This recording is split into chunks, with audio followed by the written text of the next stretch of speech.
With the August 1st update, respawn bunkers got nerfed. Why do they keep picking on solo players? Now you can only transfer resources through walls using a dropbox or other secret methods.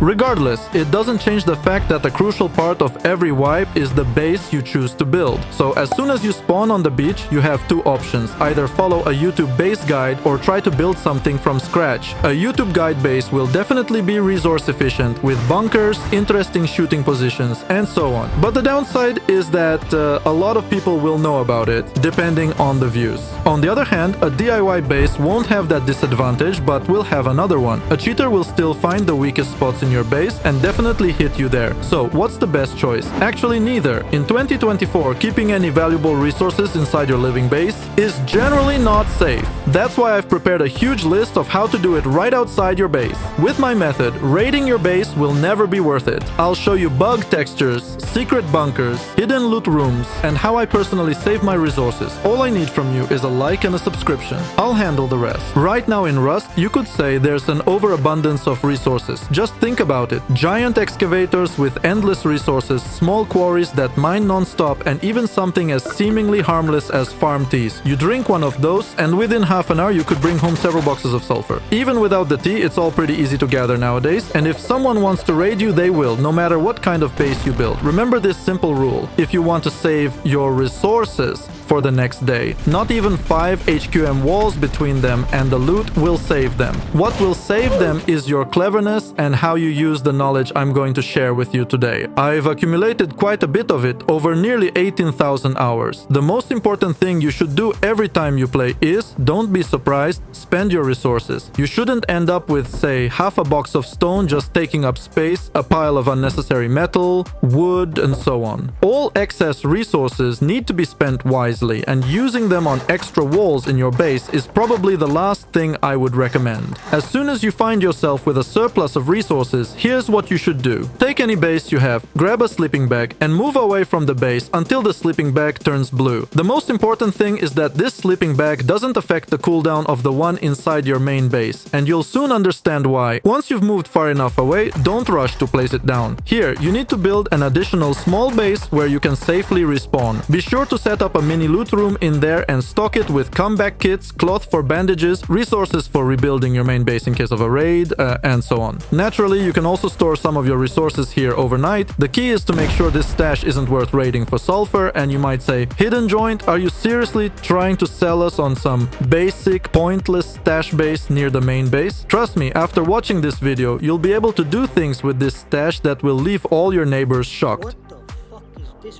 By the way, remember the pixel gap loot room that allowed access to boxes through ceilings? It was patched a few months ago, but later in the video I'll show you how you can still make it despite the fixes, and it wouldn't be me if I didn't show you my version of a standard external stash base near the main one. Here's that same base you have. Grab a sleeping bag and move away until it turns blue. This is where we start building an external small base. Mine is essentially a 2x2. In my survival runs I usually build it out of stone, but if you want, you can upgrade it to sheet metal. There's not much difference, although I would recommend upgrading the compartment with the TC to sheet metal. I often use these external bases in my survival runs, so I recommend placing beds here. Generally, once you have one of these, you'll respawn here more often than in your main base. But this isn't just a regular 2x2 base. I recommend building two entrances here, one on the side facing your main base and another on the opposite side. This is mainly to prevent getting camped, and during a raid on your main base, it will be a huge advantage. If they find it easy to control one exit, controlling two will be much harder. But I think you've already noticed that this base has a window frame that serves as a pixel peak. This is primarily so you can defend your base from this window. The main advantage is that you can shoot directly under your base, and if someone builds a raid tower near your house, they won't be able to kill you because you'll simply be out of sight. Imagine this. You spawn on these beds, grab what you need from the boxes, and can immediately approach the window. Look at how well everything is visible from here. And that's just one external base. But there's nothing stopping you from building 10 of these around your base. Just imagine you get killed, but you respawn right away on the other side. And you can do this 10 times in a row, or however many external bases you have around your base. Personally, 4 on each side of the base is more than enough for me. Now you know that you should build many external bases around your base and stash resources there. But I just can't forget to remind you about my Patreon, where today I've released a true private fortress for next to nothing. Just think about it. For less than a single box of resources, you get 3 HQM bunkers in this base, and raiding each bunker will cost at least 15 rockets. You don't even need multiple TCs for this fortress. I've survived in it during gameplay and can confidently say it's one of my best solo duo bases. And for just $7.50, you'll get access to this base as well as all the other content I publish there, which already includes at least 14 private bases for any playstyle. The link to Patreon is in the description. Subscribe, you won't regret it. Now, let's get back to our hidden stashes. But what about a more sophisticated way to hide your loot? My teammate won't forgive me for showing you this, but you're my subscribers, so I have no choice. This will be the first of my loot-saving methods, and I'll show you the second one closer to the end of the video. I hide my top-tier resources inside structures disguised as auxiliary buildings, such as a farm or, say, a garage near the base. But remember another important rule. The key to this method is to make everyone around believe that these buildings are completely worthless and irrelevant. If it's a farm, everyone should believe that it's either not yours or simply unfinished. And even if it does get raided, what will the raider see? Wait, what makes you think they'll even bother blowing it up? The entire structure is visible, there are no crops inside, just a water barrel, and a TC that's visible through the windows and behind 2 windows. Okay, maybe they'll blow up 2 doors, check the large box for loot. Oh shit, I'm sorry. See the TC behind the windows, and that's it. Since sulfur can't be placed in the TC, blowing it up to build over the farm seems unnecessary. And you might ask, so where's the stash hidden joint? The stash is hidden in a bunker under the foundations. You spawn on a sleeping bag, break the twig with a raw, and escape outside.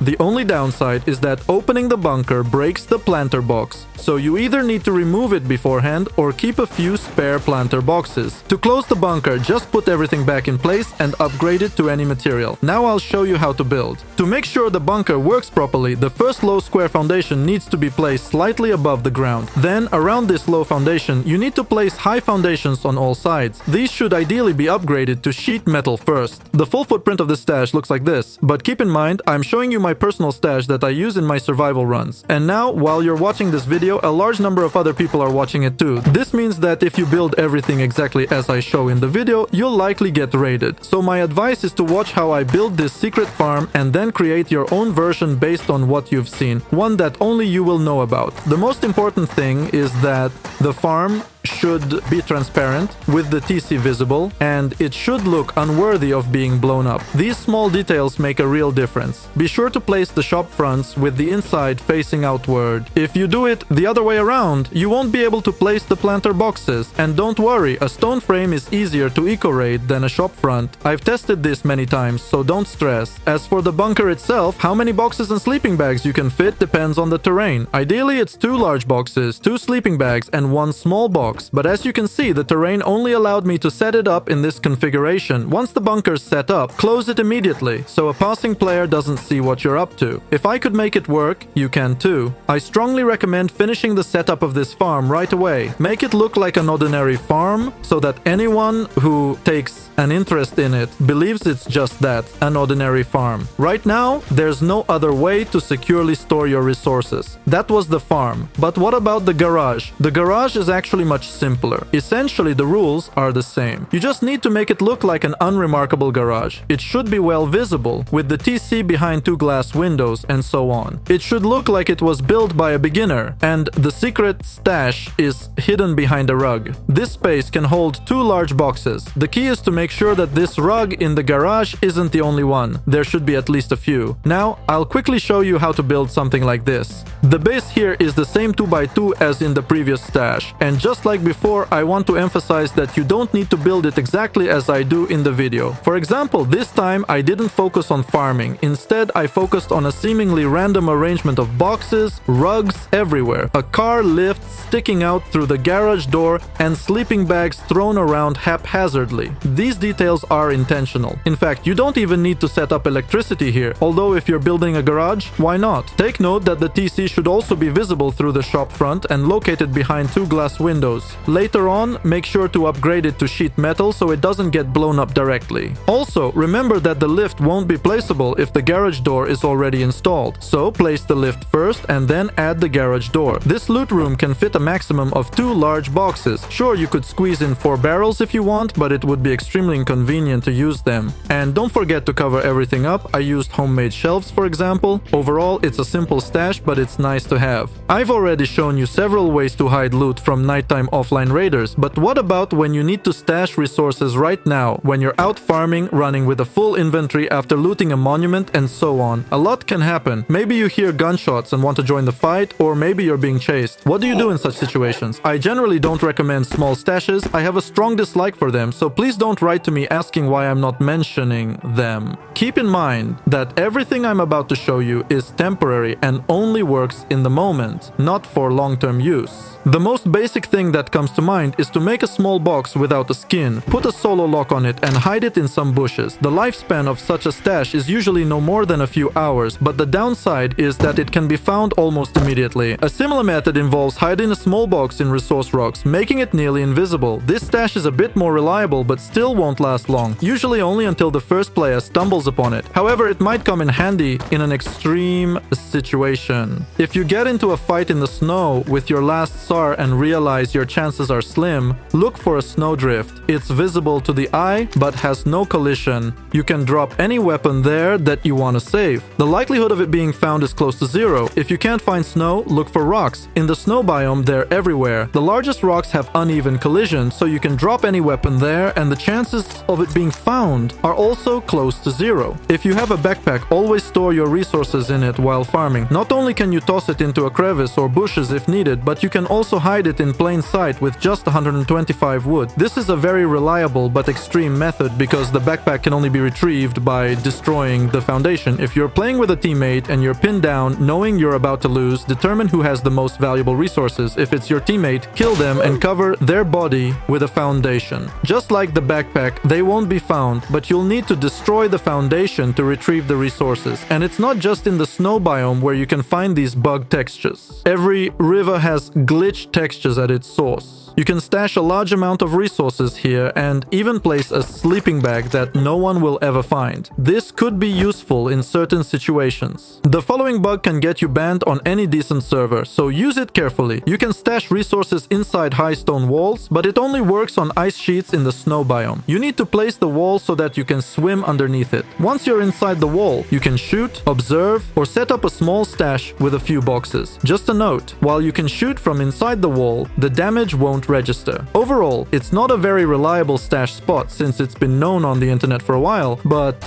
I couldn't leave it out of this series. A few months ago, pixel gaps were patched, but there are still many ways to create them despite the fixes. I'll show you the simplest method I've found and a method I came up with myself. Hopefully, I haven't seen anything like it on YouTube at least. However, keep in mind that you'll need a rug for this method. Start by placing 2 half walls and then place a rug on the second one. Next, press against the rug and place the first triangular foundation. Without moving your mouse, jump over the half wall, press against another half wall, and place the second triangular foundation. From these triangular foundations, you should then place square foundations. To ensure everything works correctly, I recommend doing exactly as I show in the video. If you encounter any issues, feel free to reach out to my Discord, where either I or my team of helpers will assist you. As you can see, it worked for me on the first try. Afterward, proceed as usual by placing half walls, setting up boxes, and covering everything with more half walls. And of course, it's important to test how everything works. To do this, crouch between the 2 ceilings, look down, and loot. If you want to hide this gap from prying eyes, you can simply leave a door open. That was the simplest method for creating a pixel gap. My method is a bit more complex, but I believe it's much better. And do you know why? Because you can build it into an already existing base. Many people won't be searching for boxes in the floor anymore because they think it's been patched, but you'll have them. Here's your existing base. Near the spot where you want to create the pixel gap, you'll need to make a circle of triangular foundations. Do you see how it turned out for me? A little circle like that. This will be the basis for creating the pixel gap. Break the central distant triangle and place 2 ledges in that spot. Now you need to aim at the correct spot. I use a scope for this, but that's mostly to make it clearer for you. You need to aim directly at the center of this spot. Next, without moving your mouse, remove the ledges and place a square foundation. Once placed, make sure you can set up triangular foundations and half walls everywhere. As you can see, everything's okay for me, so we can move forward. Pay close attention to how I place all the foundations. If you've reached this stage, the pixel gap should work, but if you've done everything correctly and the gap doesn't appear, try mimicking even the movement of my camera in your build. And of course, it's a good idea to practice in a creative mode before trying this in a live server. Regarding upgrade materials, this pixel gap can be made with any material. It will work with both metal ceilings and armored ceilings. It doesn't matter. The only nuance in my method is that your frame might not place properly. To fix this, just move to the other side. As you can see, there are no issues with the remaining elements. Now let's move on. Here's another method to hide resources inside your base. However, it requires any paid skin for stone or metal. I like simple and straightforward things in Rust that don't require too much effort, so I regularly use this stash. Now, as always, I'll show you how to build it. I hope you got the idea correctly. This is a stash within the Gatehouse. I won't build the entire base for you, but I'll show you how to create this specific gate. You can then add it to any of your bases. Unlike other stashes, this one can be built, even though it's already appeared on YouTube. There's no need to modify it. The key is that you'll likely be building this during the compound stage, so you'll probably have external TCs set up as well. This means that this stash can only be accessed if you're authorized on the TC. There's no other way to open it. Let me explain how this stash works. With default skins for stone and metal, you won't be able to loot the box. But if you have any paid skin for these structures, you simply upgrade and can loot the box. For stone, it works with all paid skins. For metal, there's only one paid skin, so that's the only option, but it works. The only challenge you might face is with the embrasures that must be placed. They are installed from the outside, and you'll need to jump to place them. If for some reason you don't want to install these embrasures, the stash can be seen from outside, which is something I'd prefer to avoid. Before I give you even more information, I want to express special thanks to my OP subscriber and everyone else supporting me on Patreon. Thanks to you, I can keep doing what I do. If you've watched this far, make sure to subscribe as new videos come out every 2 weeks. If you need even more ways to keep your resources safe in a fresh wipe, check out this video. And if you're looking to build a cool base, take a look at my latest claw base, which features an unusual bunker and some interesting hiding spots.